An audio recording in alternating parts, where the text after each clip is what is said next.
Ayun na, unahin natin yung likod nito ng ano, ni 13.4.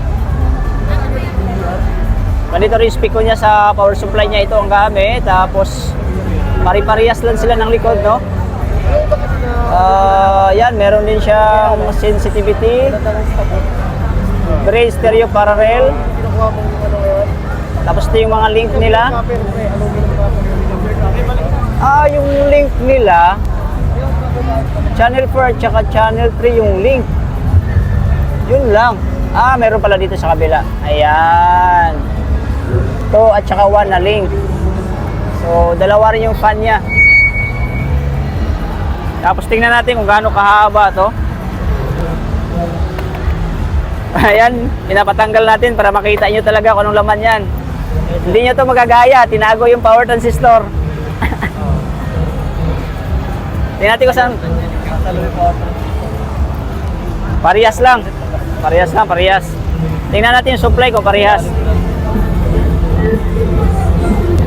Wala siyang ulo na nga. Inaano may ganito siya. Isos eh. Kaya siya may ganito. Para yung hangin. So, ito si UC 13.4 ay 1,300 watts, 8 ohms times 4 per channel. Per channel po ito. Ayan, malinaw na kuha yan guys. Ang price nito, mamaya ko na sasabihin. Ang supply nito ay yung capacitor nito ay same lang doon sa una. 3,300 UF 200 volts. Grabe, apat lang. Ang diskarte nila parang yung pang-powered ang ginagamit nila dito na capacitor. Malaki-laki lang. So,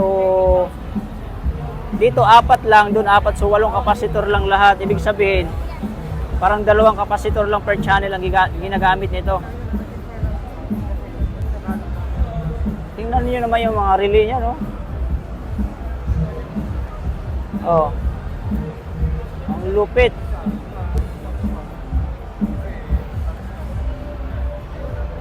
Tapos guys, ganun din, wala ka rin makikita ang power transistor dito. Kakabidya? Ay, boss.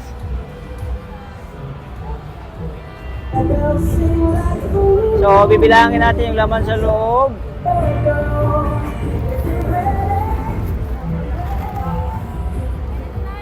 1, 2, 3, 4, 5, 6, 7 butas. Alam ko guys, halos parehas lang sila dami ng ano eh, ng power transistor eh. Parehas lang sila ng laman. Nagkatalo na lang talaga to sila sa supply. Kasi ang supply nito, tingnan natin kung gaano kalaki. Mukhang hindi ko ata makikita supply nito ah.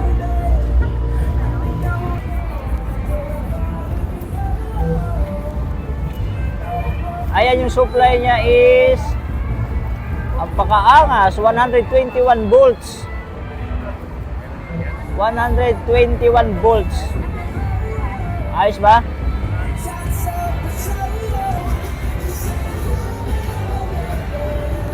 Grabe yung laki.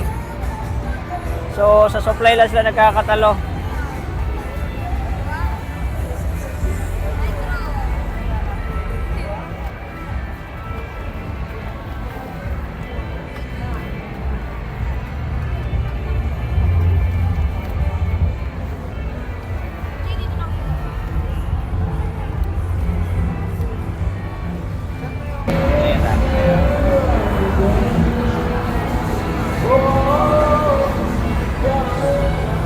So ayan, mukhang mahirapan kayong i-clone ito kasi parang yung design niya para sa mga powered speaker na power amp.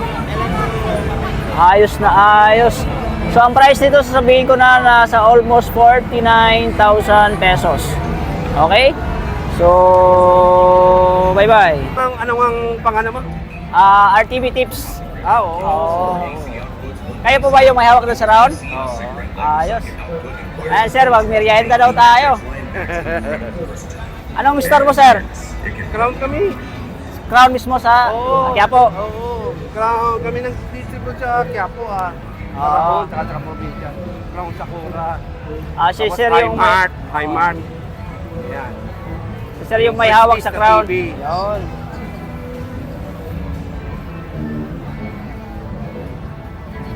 So yung request nyo, natutupad na ha. Abangan nyo. Sir, kailan release nito, sir? Mga 2 months. 2 Mga months? bago.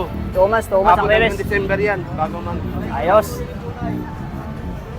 Kumain na ako eh, ikaw nga ang nilibre ko. Ayun, nilibre tayo ni Sir Peter. Oo. Ito na lang, itong beef na lang. Sige, dalawa. Isa lang, isa lang, isa lang. Ha? Isa lang, isa lang. Ito, adobo. Ito lang, ito lang. Ito nga, Mas baka masayang. tsaka kanin. Apo, tsaka kanin. Ilang kanin? Dalawa. Gawin mo na ng dalawa, gawin mo na ng dalawa. Dalawang kanin. Dalawang extra rice po. Hindi, dalawang kanin lang tapos Dalawang isang kanin, order tsaka isa nito. nito. Yan lang. Tsaka drinks. Doon po yun. Sige. Doon tayo bibili. Kasi may hinihintay din ako eh.